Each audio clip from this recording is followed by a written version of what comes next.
Oaklawn signal this winter. A significant blow. I've spoken to some of our racetracks. Fans love Oaklawn Park. It's some of the best winter racing. They've got a great Kentucky Derby program there that sets horses up with, I think, 3 prep races in Arkansas itself, leading to the Kentucky Derby in Louisville.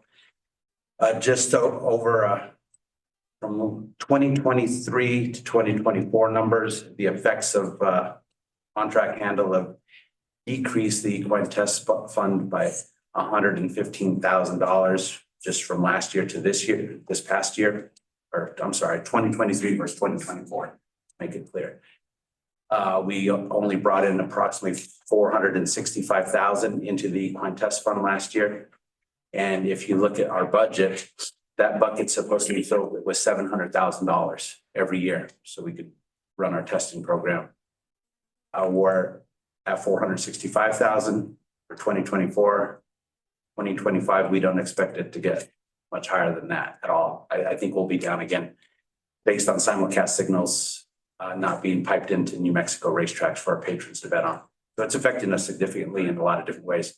And it's hurting the horsemen themselves as well. All right.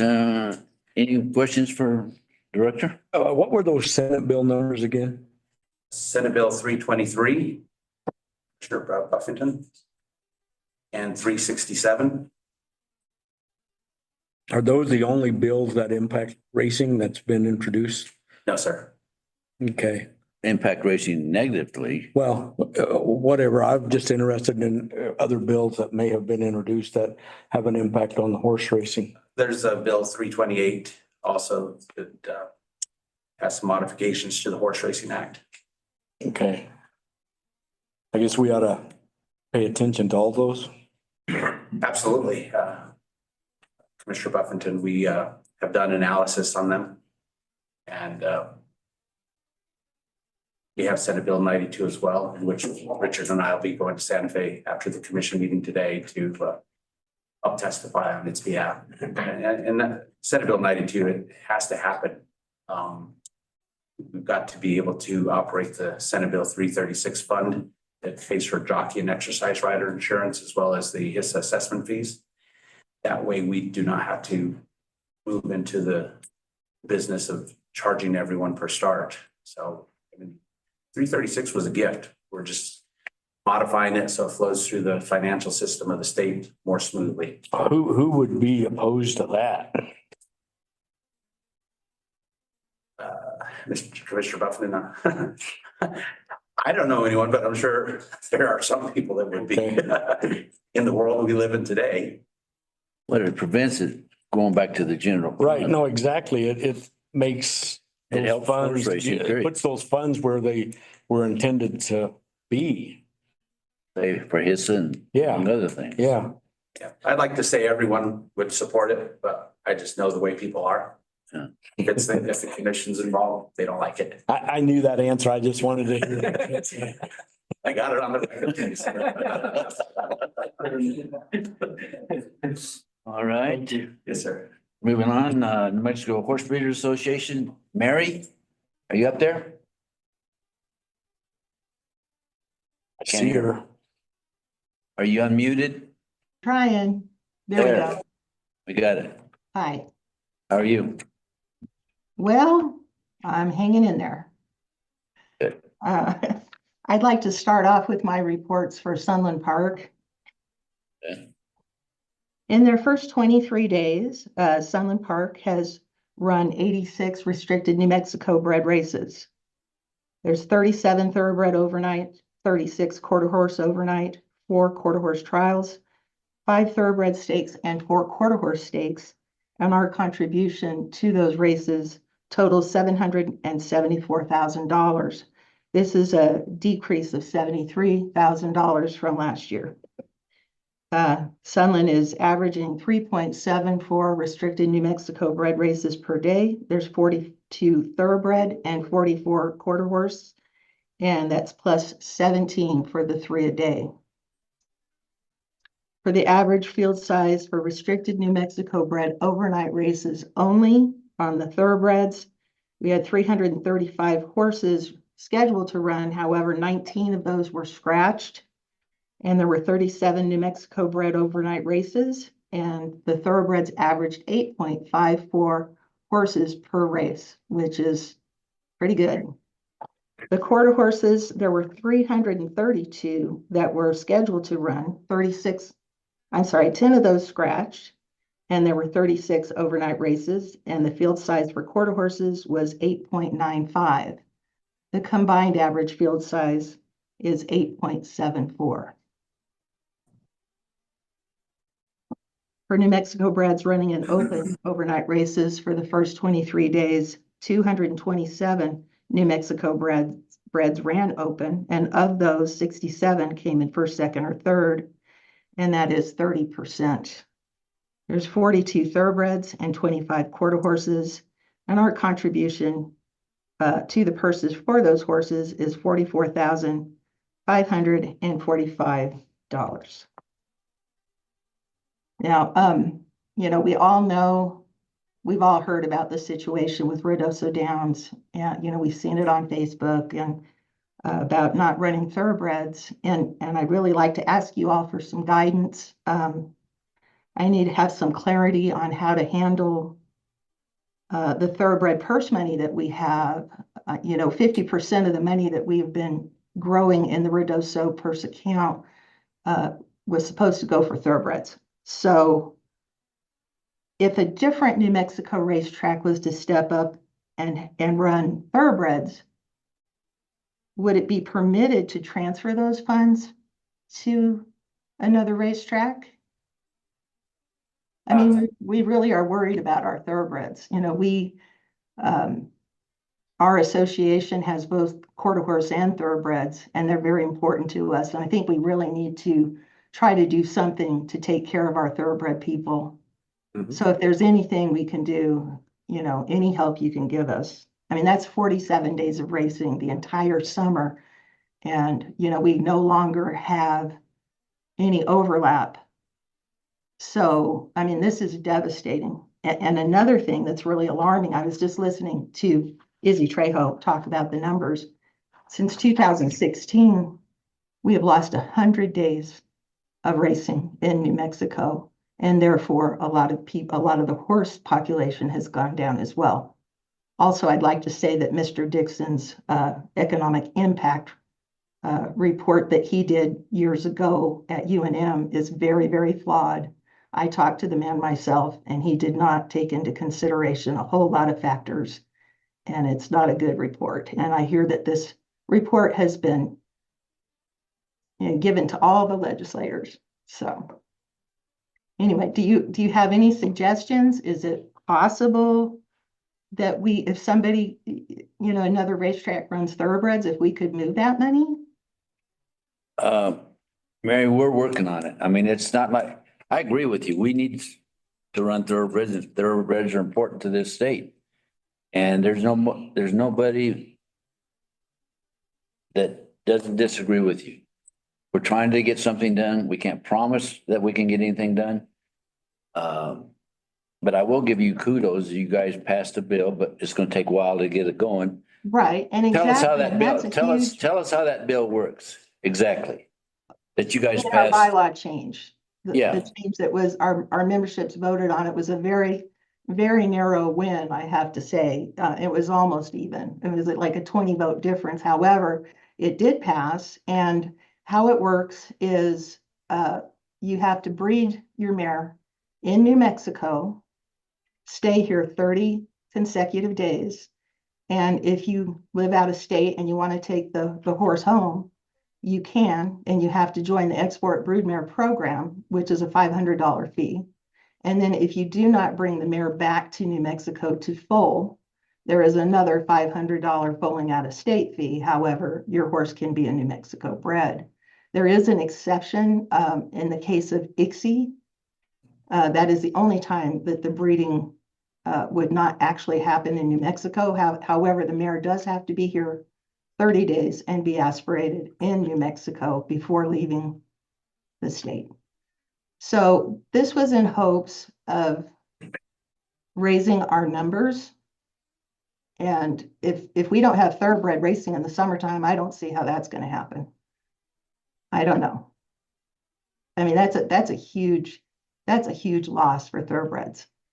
And we're really trying to raise our numbers and really trying to help it out. And like I just reported to you, the New Mexico bred average field size is above the national average. So I just hope we can do something because this is really devastating. And I understand Ruidoso's situation, and they've had a lot of struggles and they've had to go through so much. And the Triple Crown is also extremely important to the state of New Mexico. But we can't just throw away the thoroughbred people. I heard about the bill, but I didn't realize there's so many fees attached to it. They got to stay here 30 days. If they go out, they get charged 500. If they foal out there, it's another 500, and they'll come back, it's another 500. Well, if they come back, they don't have to pay the out-of-state foaling fee. And if they stay in the state of New Mexico, they don't have to pay any extra fees. And I think a lot of people are actually going to be willing to pay these fees because it's a lot cheaper than boarding at a farm in New Mexico, which is something that is also of concern for some of the farms that do full out mares. All right. Mary, we had, part of Izzy's report was talking about the test fund, and obviously fees for the test fund are generated by simulcast. Any progress with the breeders? Are they even involved in trying to get those racetrack signals back? Well, we really aren't. The Horsemen's Association is a separate association, and we really are not involved in that. However, we would really love to see everybody sit down at the table together and come to agreements and possibly end the lawsuit and get the simulcast signal back. I think that would be the best thing. But I think that the horsemen need to get something in return. And that's just my opinion. But no, the horse breeders really don't have any say in what's going on as far as the simulcast signal. Looks to me like that would be an important thing and would impact the horse breeders dramatically. So I guess I would. Everything affects the horse I guess I would breeder. recommend that you become a little more involved in that. Well, we'll certainly see what we can do. I know that we have certainly discussed the situation. But at this point, I don't believe we have a plan. Okay. As my grandmother used to say, talk is cheap, takes money to buy whiskey. That's right. That's right. And you know, I hope things get better for everybody. But you know, I'm just very, very worried about our thoroughbreds, and I think the numbers are, you know, if we don't do something, our numbers are just going to get worse as far as those go. Mhm. So, I mean, that's huge. And I think we can all agree what has been happening hasn't been a success. So we need to do something, and I don't have the, And you guys do Plan. control that. and you guys Well, do have, you And guys do we are have, trying, you you do know, we have are some trying to do sway, that. you do have some sway on the industry. Yeah, and we are trying to make positive change, and we are trying to get more people interested. We just had, in like the last 8 months, we've had 2 thoroughbreds become millionaires, 2 New Mexico bred thoroughbred millionaires. And then we had 1 quarter horse as well. So, I mean, that's really exciting. And I mean, there's no better advertising than that. So, I mean, we have a wonderful, wonderful program, and I hate to see it go out the window, you know. It's not So, gonna go out the window. It may change a little bit, but it's not gonna go out the window. It's not like you're going to bury yourself. Everything's gonna be fine. I hope I so. sure. All Okay. right, thank And you, Mary. I'd Thank like you. you to all discuss about the thoroughbred funds and if it's possible. I know like during COVID, we had the purse tax agreements. It was a very bad situation and everybody agreed to do that. And, you know, at first when I heard from Rick, I thought, well, you know, we've got all this money in Ruidoso's purse account. And what are we going to do? Are we going to put the remaining money we would have put on thoroughbreds on the quarter horses? And that was my first thought. But then it was like, wait a minute, this money was really meant to go to thoroughbreds, so we might I have to think that's rethink it. think that's a good question, and me, for one, I need a little thinking time on that one. But that Okay, has lots of I think, ramifications and, sure. Yeah, what's legal, what's not legal, and Yeah. I just sure appreciate your guidance on I this. think Director Trejo understands that, and he will figure it out and be okay. Okay, thank you. well, All thank right, you. Thank you. Bye-bye. Take us. I would. Closed session, please. I move that the commission enter into executive session to discuss pending litigation, licensing matters, and for deliberations in connection with legal proceedings as identified under item numbers 7 of the meeting agenda in accordance with NMSA 1978 sections 10-15-1H, 1, 3, and 7 of the Open Meetings Act. Second. Second. Roll call, please. Yes, John Buffington. Yes. Bob Petrie. Yes. now in closed session.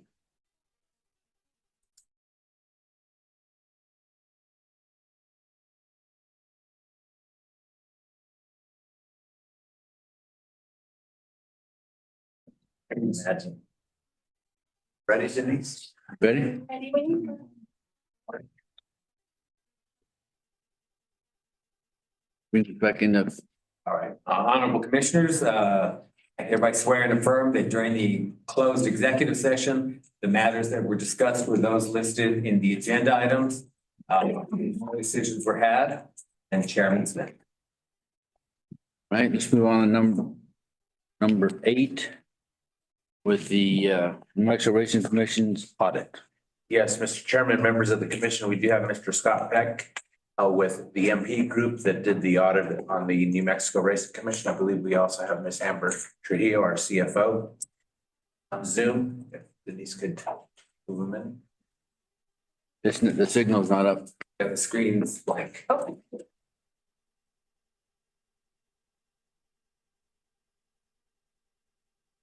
Morning, commissioners and Mr. Chairman. How are you, Amber? Morning. You sound, you got a little under the weather. I am. I'm not feeling too good today, so I apologize for my voice and thank you for making time this morning on Zoom to listen to our audit. We do have Scott here who will discuss the major points of the audit. Is he on Zoom? Well, Yes, he's right there. Yes, I'm here. okay. Steve, How you doing, commissioners? My name is Scott Peck. I'm one of the partners for MP Group. We did the audit for June 30th, 2024. Just to kind of give you a high level of what an audit is. So when we do an audit, we're not testing every transaction.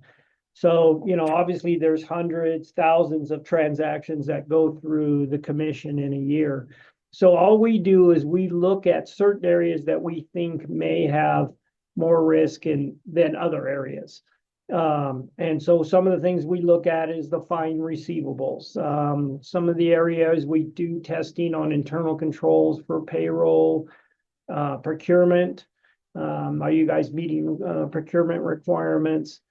And as part of that, we also look at laws and regulations. So as we're looking at payroll, we're not just looking at whether the person is, one of them is we're looking to make sure they have timesheets and that and proper approval for the payroll that they're receiving. Are they also getting all of the benefits that's supposed to be getting? Are they getting, the proper documentation per the requirements under the state statutes? As well as also then we're also looking at procurement in that same format, looking for procurement requirements, and what are those requirements and do they meet the current state of New Mexico state statutes? I won't go too much into the financial statements. Obviously, there's an MD&A which starts on page page 5. And it's really a summary of what happened in 2024. And Amber prepares that and puts all of that together. And what that just kind of goes through is explains what financial statements are and what, what the information is within the financial statements, as well as budget, if they had any issues, if they had changes in budget. And it's kind of a synopsis that you would see an MD&A say for a, I don't know, an IBM, an Intel, those type of MDAs. It's a summary of all the financial statements and activity that happened during the year. On page 12, we start going into the financial statements. I'm not going to really go into those. If you guys have any questions, you can definitely get a hold of me and I can go over those with you. In relation to the financial statements, it goes through several layers of review. First of all, Amber reviews it, and then we give a copy to DFA. They go through it, and then the final one is state auditor. So right now it is a public document. It has been released by the state auditor. And so really even though, this is all the pieces, and again, the financial statements primarily are derived from Amber preparing them. And then DFA kind of does a review as well, but she does a great job in doing all of that and has been doing it for several years now. And so really the only other issue to kind of talk about was there was a finding this year. And it really was a self-reported finding. And so under the Horseman's Insurance, I think it was safety, the HISA, basically the HISA fund, there was ambiguity between how and you probably have heard this, but the ambiguity in relation to the actual legislation and what to do with the monies that weren't spent in the prior year. And the commission actually got feedback from both DFA and another LFC. They decided that this is the way to do it. And so Amber was doing it, and then they switched their position and said, now we got to write a finding up on them. So it really wasn't necessarily fair to the Racing Commission because they did their due diligence and did the request, but it was a different position taken at a later date. So what happened is they were supposed to revert those monies back to the state and not keep those monies. And I understand they're trying to rework the wording so that it does stay with its own funds so that you have additional funds then to use in the following years. But again, it's not really a big finding. It's a big because the amount is big and was 500 and something thousand, but it's not because you guys really, the commission did their due diligence. It just was a position that was changed by the two entities that said that they had to have a finding for it. So it really, to me, isn't kind of hard to put it in there when you've done your due diligence and then they decide to change the rules. So, but really, that was really the only finding. And I want to thank Amber, and she's done always a great job with the financials the last few years that we've been doing it. And then Izzy's, got the leadership coming down too. And so everybody was really great about getting us information and getting everything completed for the audit. So we really appreciate the time and effort that they put into that. So with that, I don't have any other issues or presentation. If any of the commissioners have any questions, I'm here available to answer them. Amy, Bob? No, I sat in on an excellent conference back in October, and I was very satisfied and very pleased with everything and how it turned out. Cool. Good. Amber, do you have anything to say? Amber?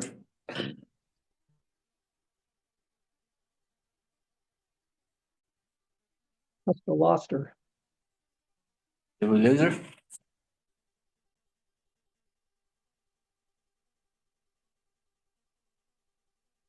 see her name up there.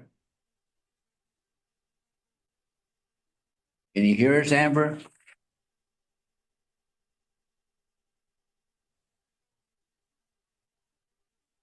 Okay, now I can get there. I'm sorry I couldn't unmute myself, Chairman, Commissioners.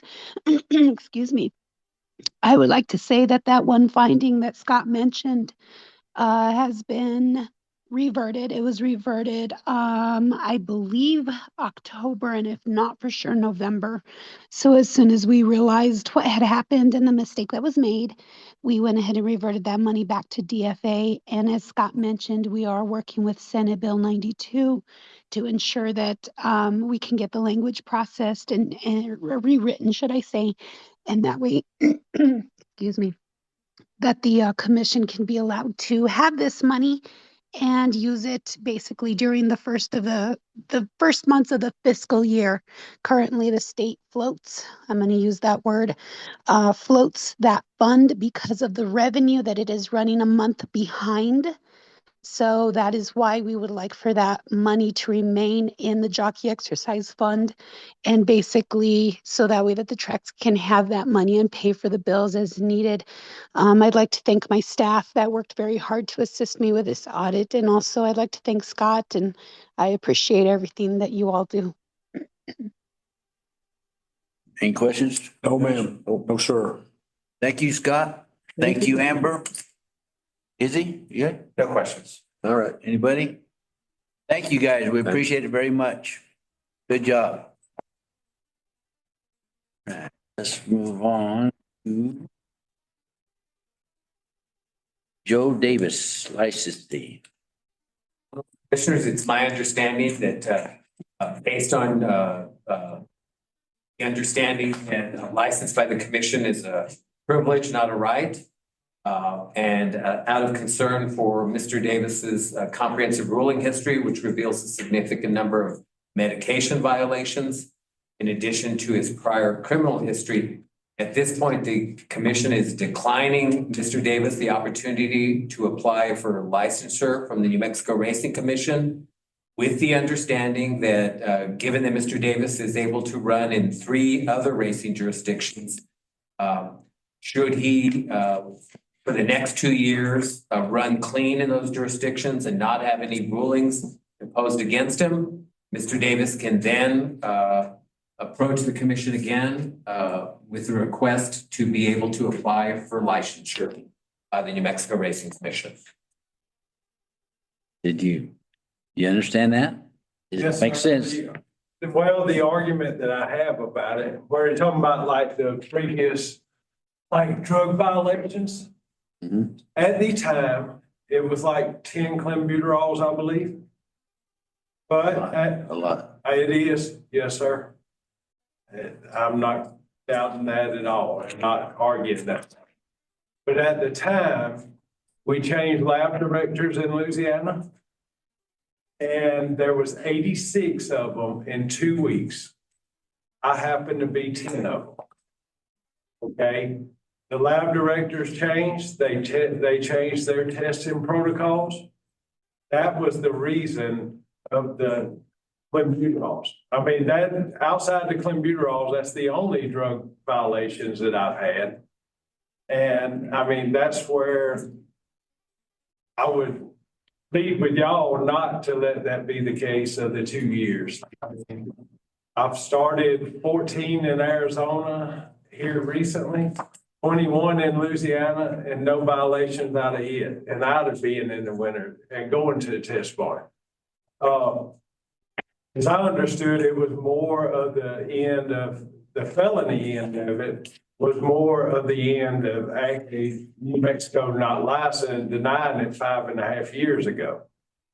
So with that being said, I guess what I'm getting at is very much straight and narrow now that I am.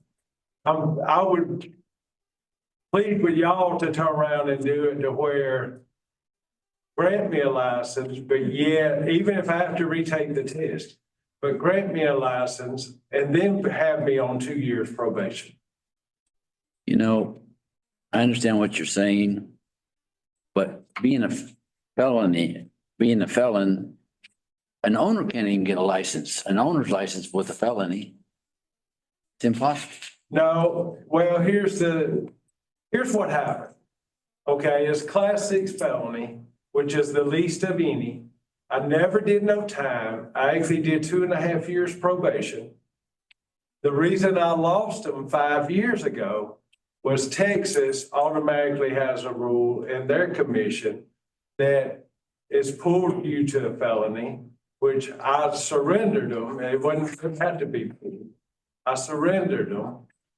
You can reapply and be eligible after 5 years, which Texas, Arizona, Oklahoma, and Louisiana all are the same. And so therefore I completed that, then went back, got licensed, and then went back to training. Well, they said it was unsatisfactory. What's that over there they put about him not fulfilling his Probationary. probationary stuff? Yeah, It was an $85 fee to be paid. I didn't know nothing about it. Soon as it was, it actually has the receipt from the $85 fee, and then it was released. As it was transferred to Louisiana, there was an $85 fee or $185, but it was very minimal. Soon as I knew about it, I paid it. and Mr. Chairman, that you're mentioning, state of Indiana. First Joseph Michael Davis, boxes marked. Earned an unsatisfactory charge due to being found in violation of probation during the probation term.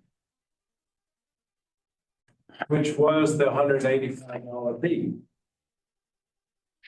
I was even non-reporting probation, never been in no trouble during the whole time, no nothing. The other box is marked about the $185.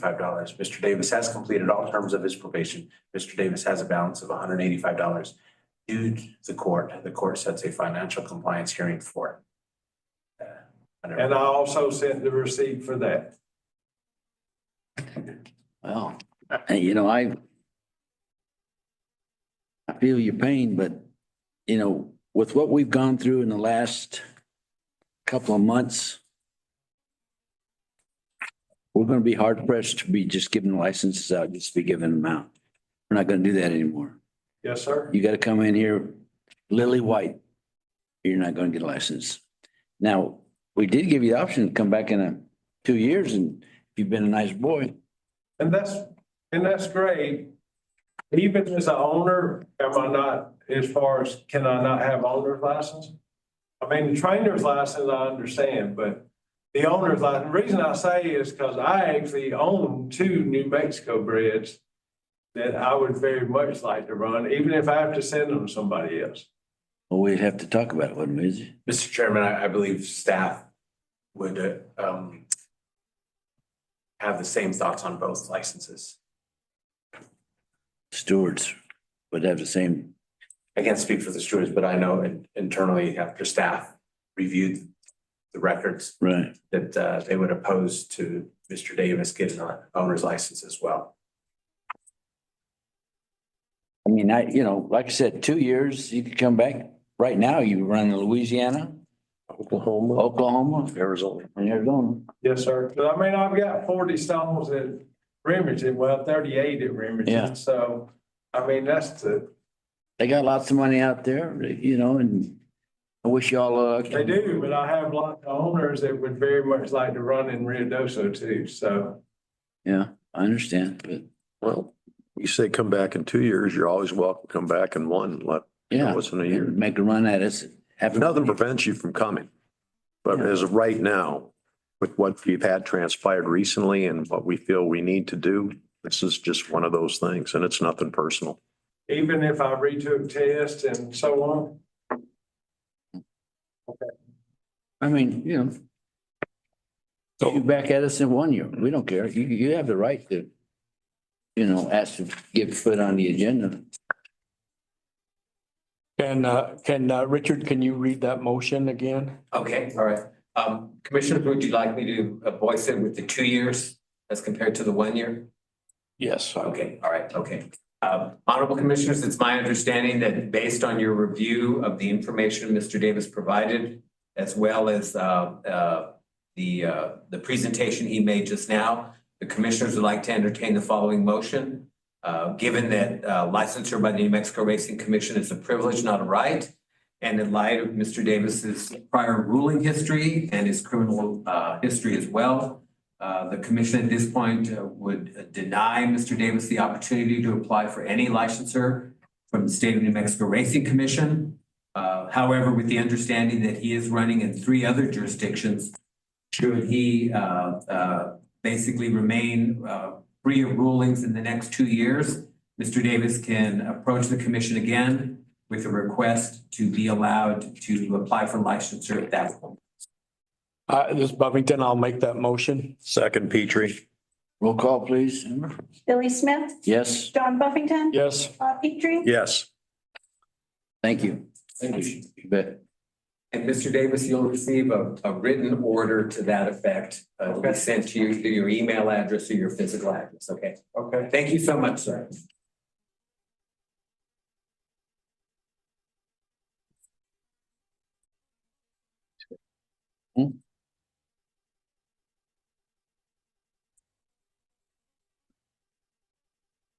All right, Is it a comment? To Dustin earlier. let's move on. I saw him. Dustin was up there. Dustin Diggs.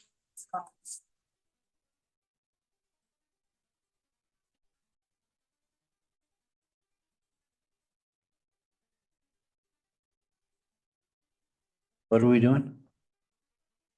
Trying to find Dustin. Dustin's on right now, but I see Ahmed's on on behalf of some park.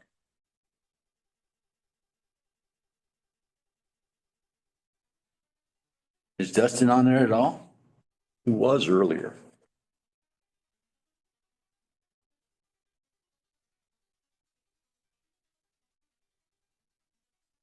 Is there anybody on there from Sunland Park? Is he not unmuting? I can, He's if you want, I've asked him to unmute like 3 times and he's not unmuting. you want me to? Go ahead. Good morning. Oh, there he There is. he is. Who are you speaking to? Good morning, Ahmed Mugni. I am not prepared. I would assume that Dustin was on, but I'll have to pull up the agenda and I can walk through it. If you guys are okay with that? I think Izzy can do it. Is that right, Izzy? I can do it for them if they like. Yeah, No problem. Izzy can do it for you guys if you'd like. He had to step out of his office. He had to go down to the racing office, so I was trying to chase him down, but he's gone. Okay. Go ahead. Mr. Chairman, Go ahead, Izzy, if you wouldn't I'll- mind. if I Thank you may. very much. I appreciate it. Absolutely, my pleasure. On behalf of Sunland Park, Mr. Chairman, members of the committee, Sunland Park is respectfully requesting item C1, request for ratification of approval to shut down simulcasting on January 21st, 2025 due to inclement weather around the country. Racetracks were canceled. They had no signals to provide their customers. We're gonna take one at a time, or can we approve them all at once? Do them all at once, make it easy. I think it's probably cleaner one at a time. One One at a time? John, I will make that motion. Second, Petrie. roll call, please, Denise? Next, confirm you're making the motion to approve. Yes. Shut simulcasting on January 21. Billy Smith, Yes. John Buffington, Yes. Bob Petrie. Yes. Move on to number 2. Izzy, I have it up if you'd like me to go ahead, but. Yeah. Sure. Go ahead, Rahman. Commissioners, Sunland Park is requesting ratification approval to amend 2025 racing officials, mutual manager, and clerk of scales. A motion, Buffington, I'll make that motion. Second, Petrie. roll call, please? Billy Smith, Yes. John Buffington. Yes. Bob Petrie. Yes. Next, number 3. Number 3, Sunland Park is requesting approval of ratification approval to amend 2025 shoe fly stakes nomination blanks. For a motion, Mr. Buffington, I'll make that motion. Second, Petrie? roll call, please. Billy Smith, Yes. John Buffington. Yes. Yes. 4, Sunland Park is requesting for ratification and approval to amend 2025 post times and wagering format, Super Bowl Sunday and Sunland Derby Day. Mr. Buffington, make that motion. Second, Petrie? roll call, please, Denise. Billy Smith, Yes. John Buffington. Yes. Yes. 5, please. Sunland Park is requesting ratification and approval to amend 2025 stake schedules, Bill Thomas Stakes. Buffington, I'll make that motion. Second, Petrie? Roll call, please, Denise. Billy Smith, Yes. John Buffington. Yes. John Petrie. Yes. And if I Thank might you very add, much. we had a very good Derby Day, estimated 14,000 in attendance. Weather was very cooperative, so all turned out well. I've got nothing but good comments about that day. It was a great race to watch. There was. It really was. By a nose. Congratulations. Congratulations. Thank you. Thank you. Thank you. Sunray Park, there they are. Good afternoon. Good morning. Mr. Chairman, Commissioners. I'm Max Moreland from Sunray Park Casino. Item number 1, we respectfully request for approval of our 2025 racing officials. We did table 1 racing official. I think that's been taken care of, correct? Yes, Mr. Chairman, members of the commission, on your list of officials to be approved, there is a person named Jasmine Larry. And at this point in time, we would recommend not her based on, looks a little more time to find out. Keep doing, then technically have an official position. is what He is highlighted on your list of ways. This is Buffington. I'll make that motion and with the exception that Izzy brought up. Second, Petrie? Roll call, please. Billy Smith, Yes. John Buffington. Yes. Petrie. Yes. Mr. Chairman, before we request item number 2, we do have 2 of the racing officials that are on the list here today. I'd like to, if you're taking your time, I'd like to introduce both of them. Sure. On my left, this is a man that we're all familiar with. It's been in the horse racing industry since 1971. He's got a lot of experience. He's been the racing director at Sunray for over 20 years. In the last 2 or 3 years, he's been trying to retire. In fact, I think we've given him more retirement parties than his birthday parties. Not true. I personally know Mr. Lonnie Barber, and I can speak very honestly and truthfully about his character. He's a man of integrity, and I admire and respect his work ethic. He follows through with things, gets things done. In the last decade or even longer, Sunray, it's one of our primary objectives to provide a safe race meet. And we have a reputation of it being a very safe track. We're going to continue to do that. But this man has been very instrumental in achieving that for a long period of time. So his role on your racing official roster is going to be the safety consultant. So his skill set matches his role, and he also helps us immensely as far as his experience, and I've learned a lot about him. That's Mr. Lonnie Barber. Morning. Morning. Like I told Max, that all the people, some of the people know me all my life, or about known them all their lives, may be a better statement. The ones that some of them's gone and do, so I'm outlasted a lot of But Yeah. I'm glad to be back helping these guys. We had a little problems, nothing like Rick, but we're still trying to put things back together up there and we're coming along. We should be ready to go. Well, thank you. We're glad you're back.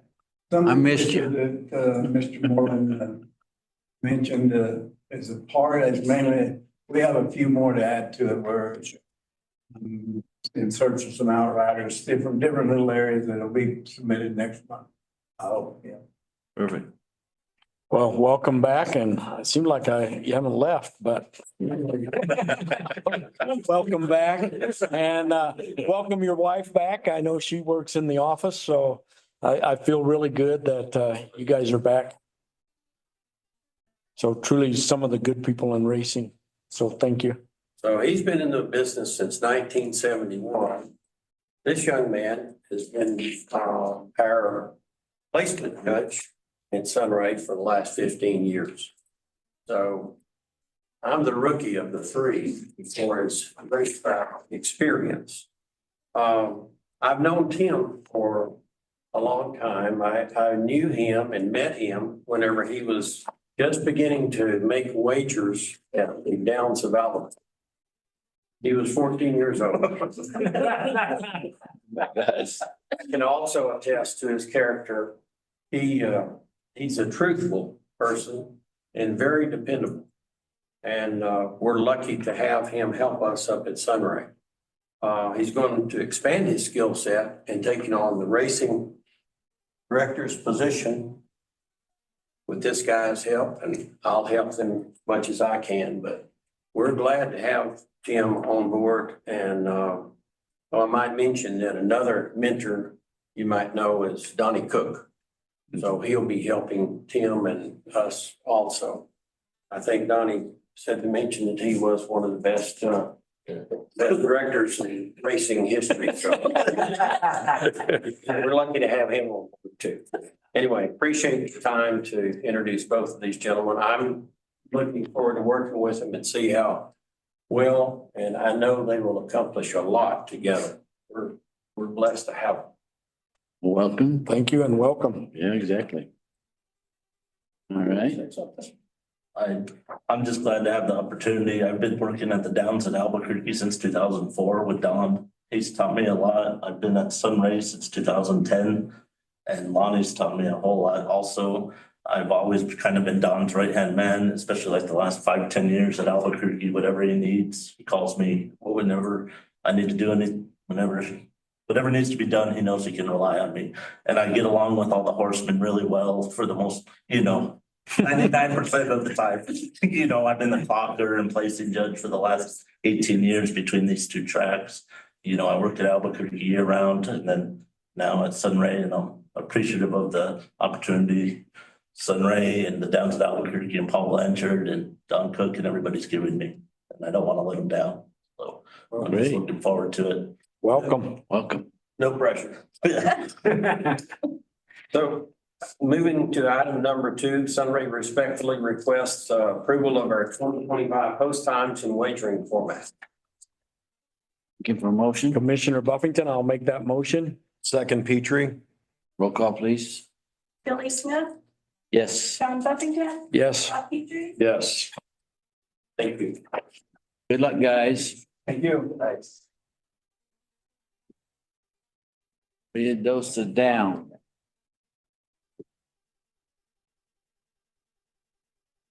Yeah.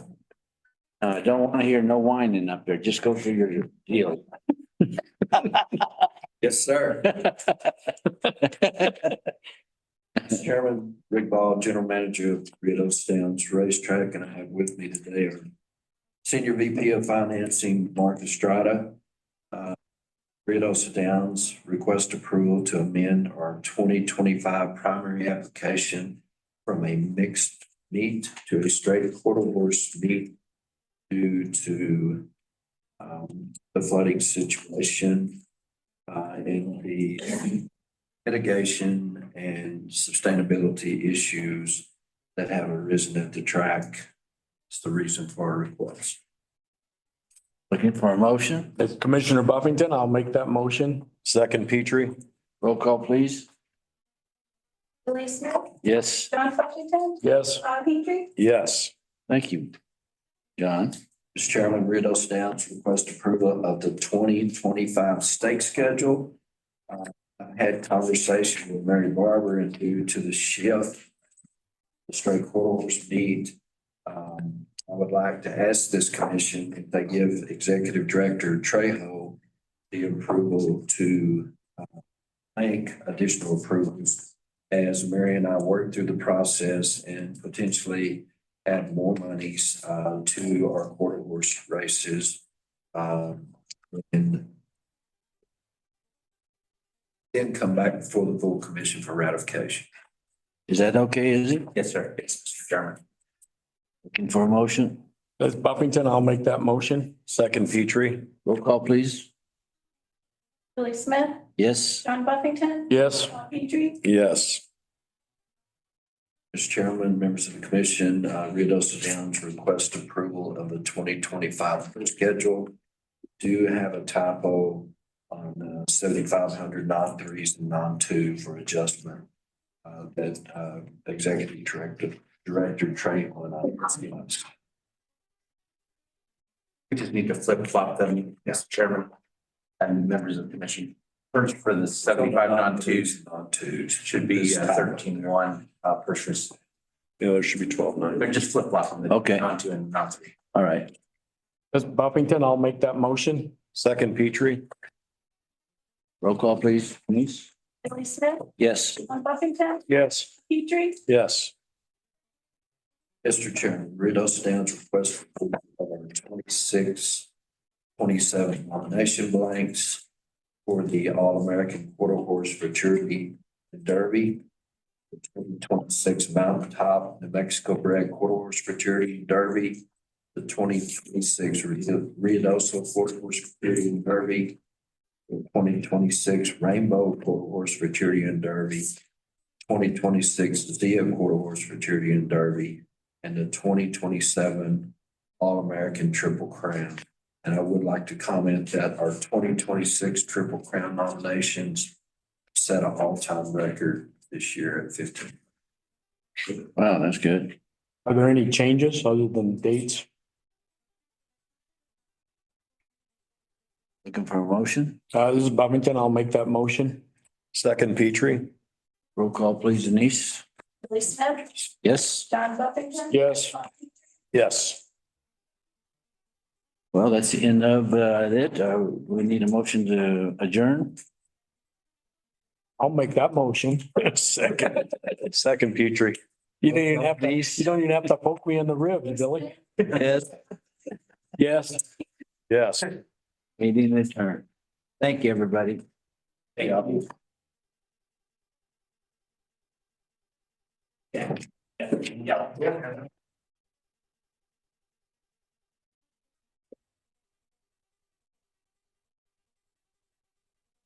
I think I would Pierre go. Well, Rick, consider this your year's vacation, this trip up here.